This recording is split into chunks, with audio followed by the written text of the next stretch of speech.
Hello, students. Um, where we left off last time, I had magnetic field, and we defined some terms for that, and I realized I left a couple of things off, like the units and such. All right. So if you remember, we had a formula that looked like this, which also looked like current times length times field times. So when we're talking about units, we would like to rearrange this, and we want to kind of group together the units in here. The left side here is all going to be forces, so it should be something in newtons. All right. So this right side, you have a charge times a velocity, which should be coulombs times meter per second. And I leave this here because this is also amps times meters, and that's what this is. So this unit here needs to give you this unit. And so the unit for magnetic field is going to be newtons per amp meter. Right. And so that gets you to the definition of this unit for field. 1 Tesla is 1 Newton per amp meter. And it also equals from this thing a Newton second per coulomb meter, which is kind of a weird unit. But I do want to point out that there is something useful about this. Is it kind of tells you a little bit going on that you can generate a magnetic field from doing some work of some sort through moving some current somewhere. Right? That's kind of a hint that there ought to be some way of causing these electric fields to be. All right, now when you do this unit analysis, it doesn't always make sense. All right, sometimes you're trying this and you're like, oh, this ought to add up this way. There'll be something that does this, and it doesn't. But this is one of those things where the purpose of this video is going to be, how do we generate magnetic fields without the use of some special, without using magnets you buy off Amazon, or without digging up a rock out of the ground. So we're going to talk about generating magnetic fields. Now, I gave you a bunch of stuff in your textbook. There's going to be a bunch of stuff like Gauss's law that we're going to talk about. But let me just do the operational stuff. This is the stuff that I expect you to be able to work with. And so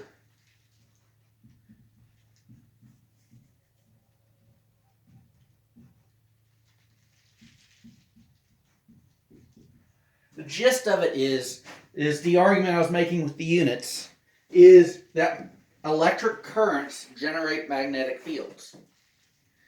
And, if you paid attention in elementary school, you may very well be like, yeah, that's obvious. You have electromagnets that pick stuff up. But the point of this is to get you to how they do that, or at least how do you take a particular current and a particular path for the current and turn it into a magnetic field. So we're going to start with a long wire. I try to do these in different colors, but they don't always come through. So there's our current I going up this wire. And there's a right-hand rule for what happens to the field. I'm just going to draw the field in here.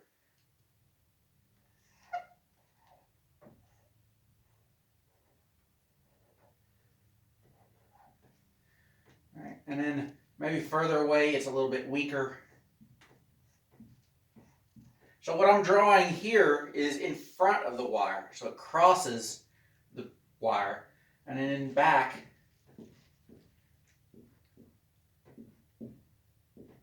it does not cross the wire there. And so what we've got is a right-hand rule for determining what the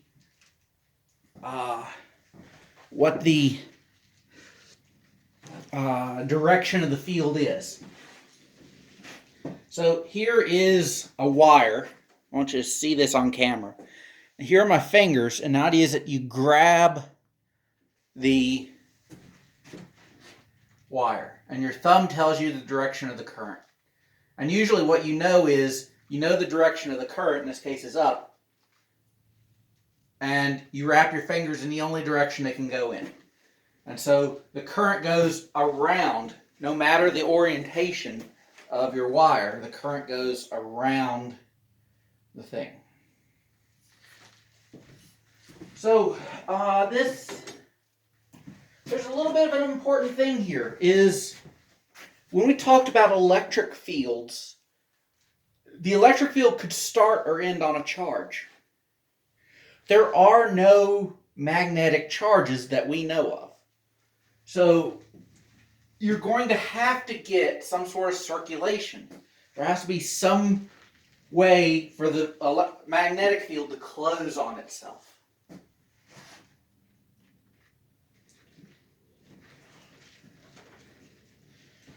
So now we can ask, well, what is the strength of this? And this is where I'm going to bring in the other stuff. You will eventually find out that the magnetic field looks like a constant times the current essentially divided by the circumference that the field goes around. It's 2 pi r. And so r here is going to be, if I pick a spot, it's a radius to the wire.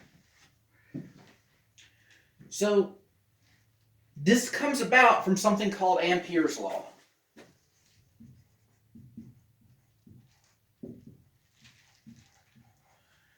Ampere was a guy who studied a bunch of stuff. He gets the unit for current named after him. And he makes an argument a lot like Gauss's law. He's making an argument about taking a current, and this current could be like across a sheet, like a sheet of aluminum foil, or it could be a volume. You could be inside the wire trying to measure the density of the current. But for everything we're going to do, it's just a wire, and there's some current. And he's saying if you take a point, now what I'm going to do is say this solid lines are going to go out of the board, and then dotted lines are in behind the board. So that kind of ruffledy bit where I'm going to wipe a little bit of it out. So dotted lines are behind the board, and solid lines are in front of the board, in a sense. If you can draw something like this, a little loop, you can figure out what the field along that loop looks like. And what he said was essentially, now dl here could be dx or some sort of, think of it like dx, but it's along the loop. And so you do it around the entire loop, and it's going to look like this constant times the current through the loop. Right. So I just want you to see that it comes from this, but we're not going to derive everything. We're just going to say, hey, there's a reason why it has the shape that it looks. Right? And we kind of have an idea that the field strength should look like 1 over R, and it should depend on the current. Right? We can do things like measure, if we increase the current, do we get a larger field? Yeah, that works. If we move further away, how does the field fall off? It goes off as 1 over R. Right? Everything else is, like unit and geometry things that you settle on. But when we go do this for other